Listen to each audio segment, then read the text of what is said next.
નમસ્કાર દર્શક મિત્રો, આપણે થોડીક માહિતી લઈએ કે તેઓ ક્યાંથી આવ્યા છે અને તેઓ સમાજને શું કહેવા માંગે છે. તમે ક્યાંથી આવ્યા છો? હું ગાંધીનગરથી આવું છું અને આ અમારા દસનામ ગોસ્વામી સમાજનું, સનાતન સમાજનું એક આ સંગઠન છે. અને આ સંગઠન મજબૂત થાય અને સમાજના જે નાના મોટા પ્રશ્નો હોય એનું સોલ્યુશન થાય, સમાજની અંદર વિકાસ થાય અને સમાજના વિકાસ થકી આપણા રાષ્ટ્રનો વિકાસ થાય એવા ઉદ્દેશ સાથે અમે આ સમાજના ફંક્શનમાં આવ્યા છીએ. અને આ જે સંમેલન થઈ રહ્યું છે ત્યાં સાધુ સંતો આવેલા છે અને આ કંઈક 17 વર્ષ પછી થઈ રહ્યું છે, તો કેવો અનુભવ થઈ રહ્યો છે?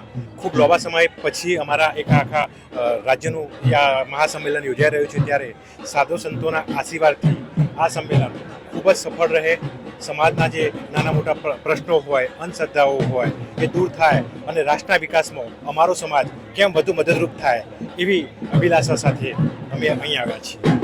બેન, તમારું શું કહેવું છે? ખૂબ જ હર્ષની લાગણી અનુભવું છું. જય દસનામ. ઓમ નમો નારાયણ. ઓમ નમો નારાયણ.